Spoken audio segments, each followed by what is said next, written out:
Good morning to everybody, and this is my second in absentia students class.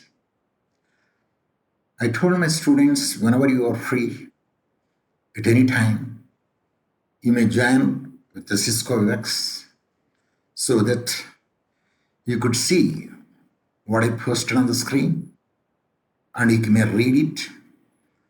If possible, you can explain. In case you fail to do so, I will come to the rescue. So both the way, it is one point touch to another point touch. That means from reader to, or from the resource person to the listener, and the listener to the resource person. So without wasting time, let me pounce upon the part. I believe this is the fourth or fifth series, if I not be mistaken.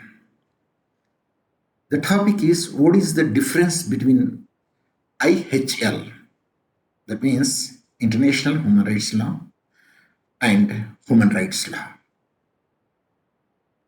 Both IHL and human rights strive to protect the lives, the health, and the dignity of individuals. I repeat, both IHL and human rights law strives to protect the lives, the health, and the dignity of individuals.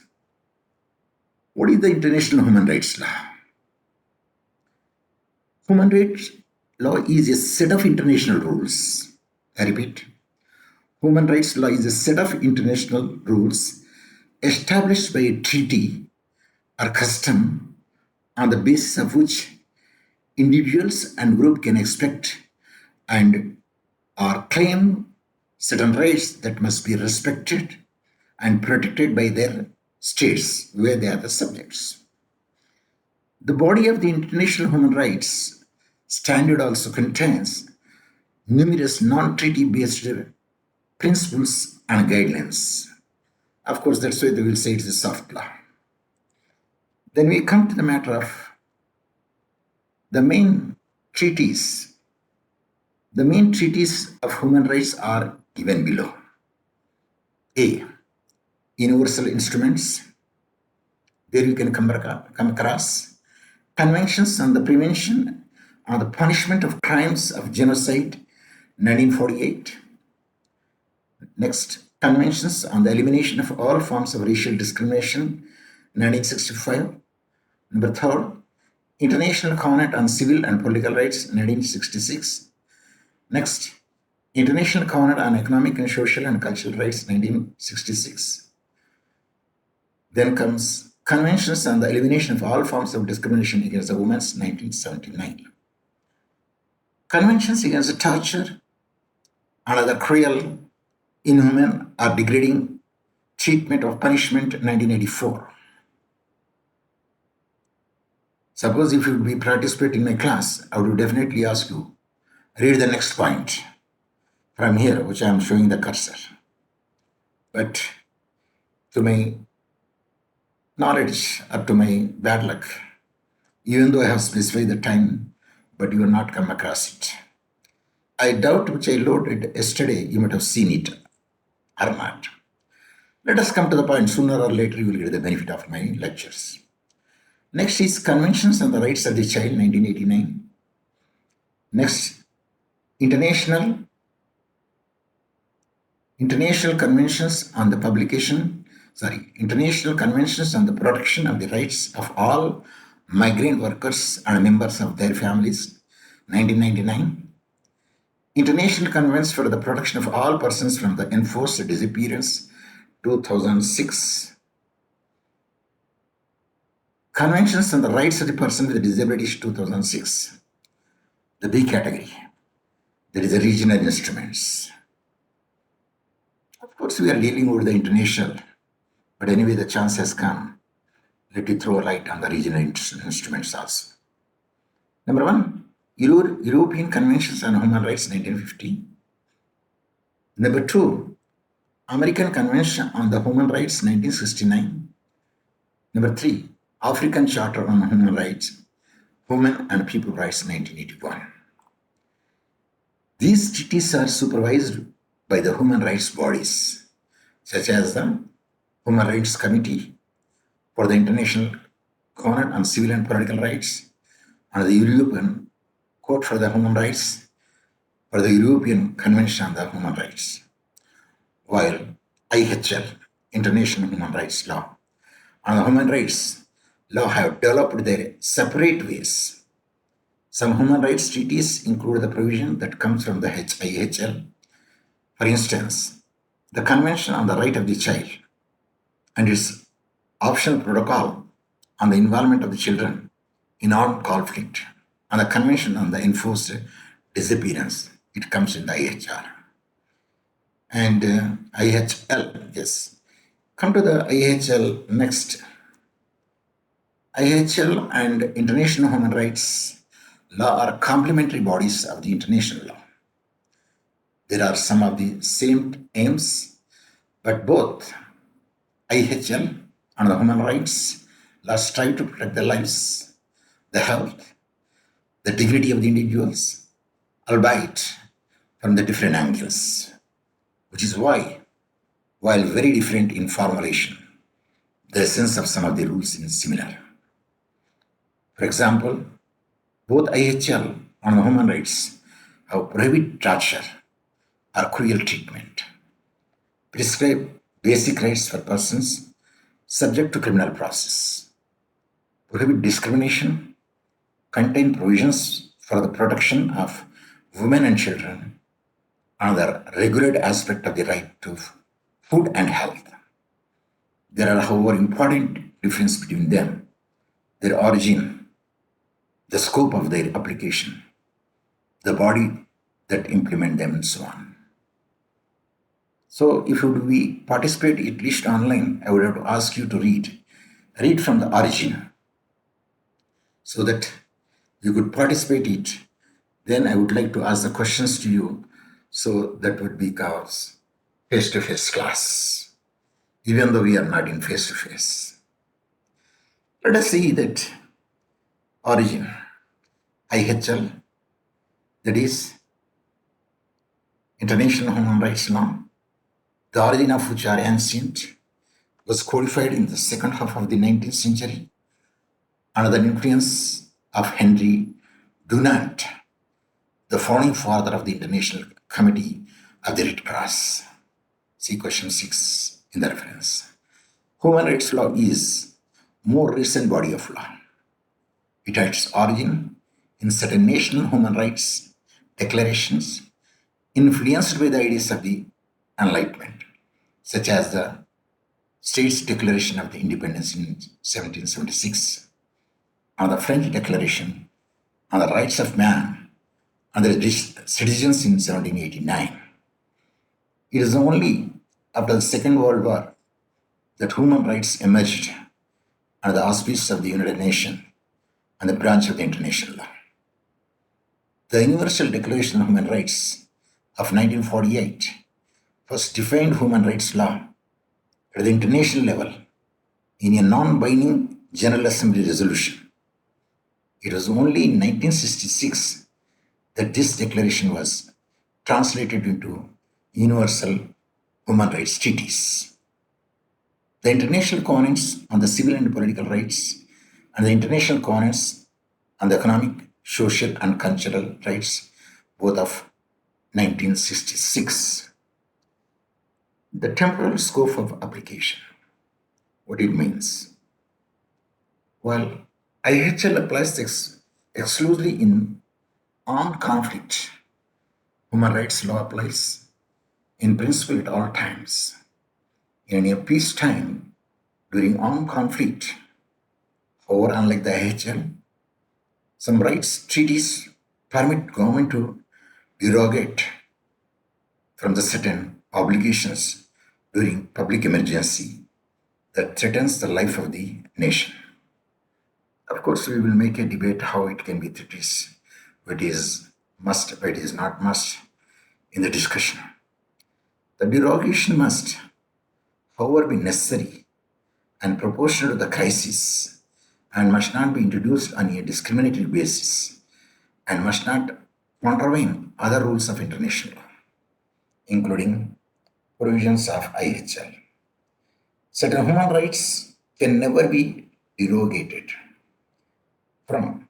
Among them, the right to life. I repeat, among them, the right to life, the prohibition against the torture or cruel, inhuman, or degrading treatment or punishment, the prohibition against the slavery and servitude, and the prohibition against the retroactive criminal laws. Let us see that geographical scope of application. Another major difference between the IHL and the human rights law is their extraterritorial reach. That IHL governing the international armed conflict applies extraordinarily in not a subject of controversy. Even that is the purpose is to regulate the conduct of one or more states involved in an armed conflict on the territory of another. The same reasoning applies in non-international armed conflicts with an extraterritorial element. The parties such conflicts can't be observed for their IHL obligations when the conflict reaches beyond the territory of a single state. Despite the view of the few important dissenters, it is widely accepted that human rights law applies extraterritorially based inter alia on decisions by the regional and international courts.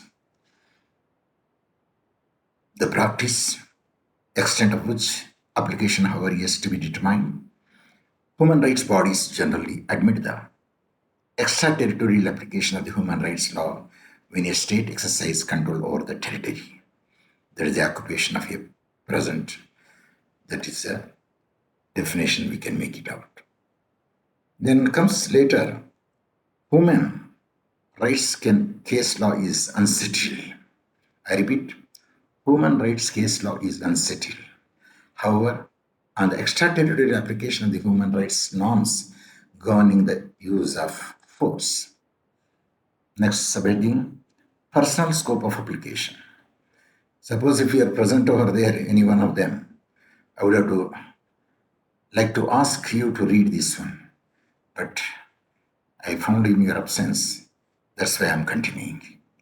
IHL aims to protect the persons who are no longer taking direct part in the hostilities. It protects civilians and combatants, first-day combat, such as the wounded, the sick, or the shipwrecked prisoners of war.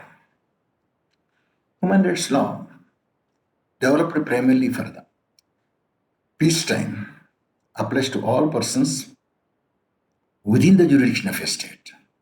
Unlike IHL, it does not distinguish between the combatant and the civilian to provide for categories of the protected person. Next, we'll see protected,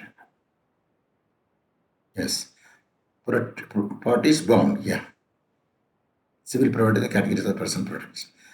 Parties bound by the IHL and human rights law.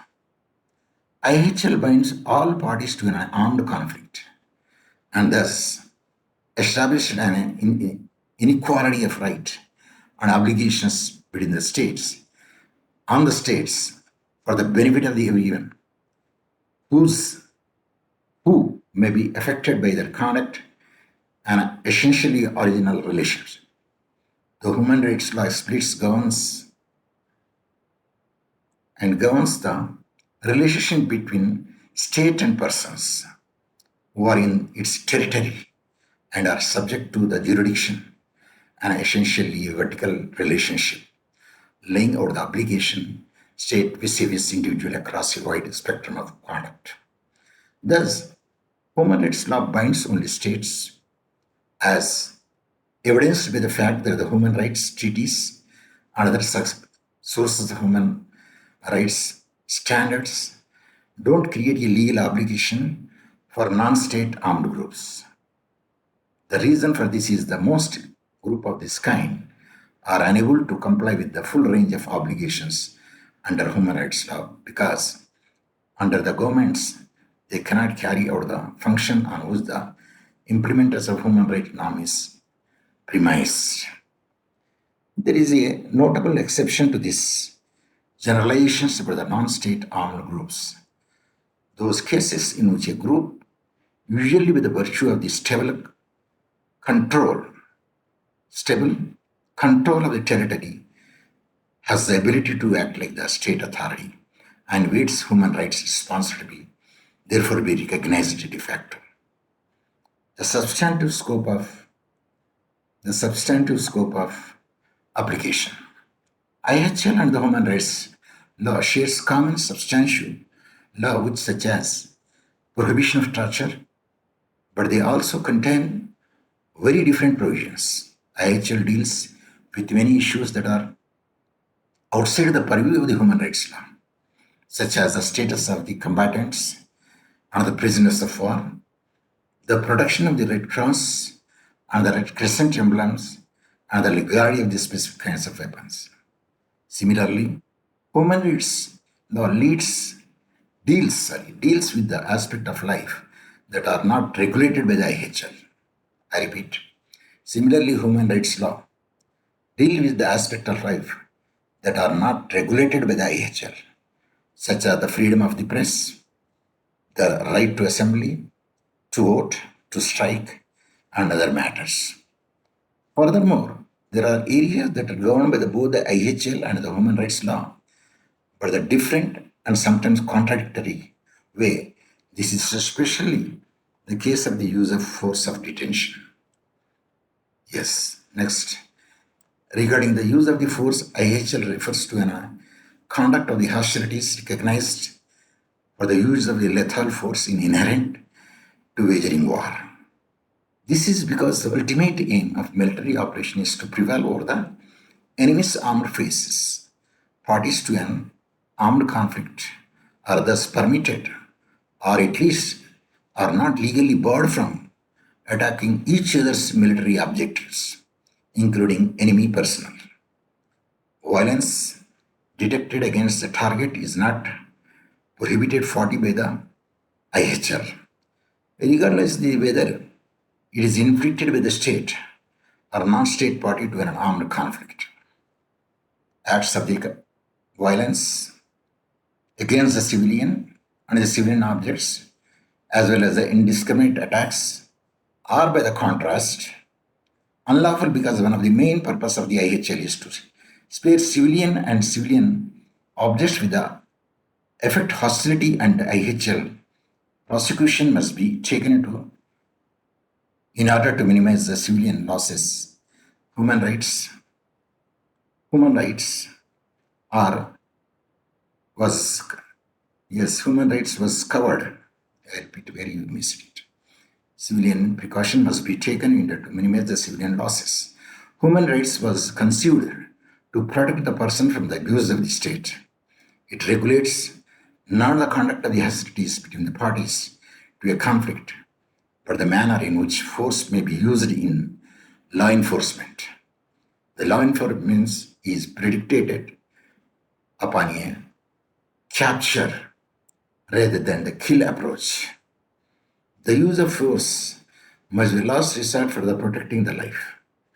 When other means are ineffective or without promise of achieving the intended result and must be strictly proportionate to the legitimate aim to the achieved to prevent crime, to effect or assist in the lawful arrest of the offender or suspected offender, and no maintain public order and security. Concerning the detention, well, both the IHL and the human rights provides for rules on the human treatment, detains and detention conditions and the fair trial rights. Difference emerge when it comes to the procedural safeguards in internment. That is the non-criminal intention of a party based on the seriousness of the threat that is not prohibited during the armed conflict, and in general a judicial of the lawfulness of the detention is not required under the IHL. Then let you go further outside the armed conflict, non-criminal, within parenthesis administrative detention is highly unusual. In the vast majority of the people are deprived of their liberty because they are the vast majority of the cases. People are deprived of their liberty because they are suspected of having been committed a criminal offense. The international covenant of the civil and political rights guarantees to the liberty of the persons and provides that every individual who has been detained for whatever the reason has a right to judicial review with the helpfulness of her detention. This area of human rights lies based on assumption that courts are functioning. The judicial system is capable of observing all persons arrested at any given time, regardless of their numbers, to perform their task, etc. Circumstances are very different during armed conflict, which is reflected in the provisions of the IHL. Then you would have to present over there, then actually I would like to ask to read.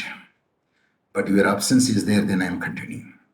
The interplay of the IHL are the human rights rules governing the use of the force, procedural safeguards for the internment, at least in international armed conflict, must be resolved by reference to the lex specialis.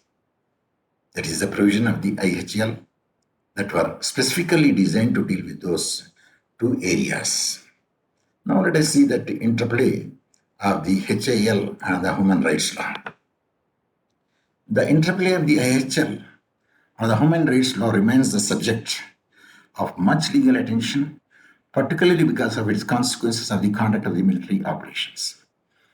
In its every statement on the application of the human rights, Situations Armed Conflict 1996, advisory opinion on the legality of the threat or use of the nuclear weapons, the International Court of Justice observed that the protection provided by the International Covenant on Civil and Political Rights did not cease in times of war, and that, in principle, the right not to be arbitrarily deprived of one's life applied also in hostility.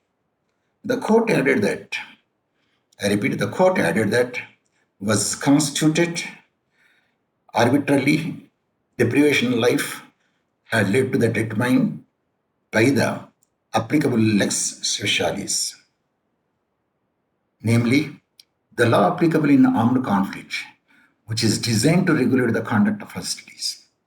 This statement has generally been interpreted as settling the issue of the interplay IHL and the human rights law, is implying that human rights law deemed applied to all times constitute the lex generalis, while IHL, whose application is triggered by the occurrence of the armed conflict, constitute the lex specialis. That's the difference that we can make it out. IHL will be triggered with the armed conflict. In other words, when human rights law and IHL are in conflict, the latter is deemed to prevail. That means IHL will prevail, since it was considered specifically to deal with the armed conflict. While the meaning and even the utility of the doctrine of lex specialis have been called into question, there is a general acceptance of the interdisciplinary of determining the interplay of the IHL and human rights law. Although generally speaking, those two branches of international law are complementary, the notion of the complementary can't resolve the intricate legal issues of the interplay and sometimes arise. In some instances, IHL and human rights rule might produce conflicting results when applied to the same facts because they reflect the different circumstances which they were primarily developed.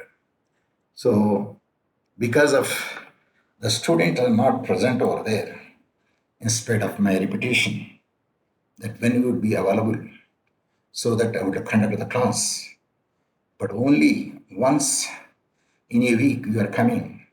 By the time the power is not there, if any untoward incidents happens. Of course, on the time also we'll conduct the direct face-to-face class on the Cisco WebEx, where we can read and you can give the reply and we'll make it the things. So with this, I would like to wind up of my today's lecture. So thank you very much for patience listening and end of the meeting.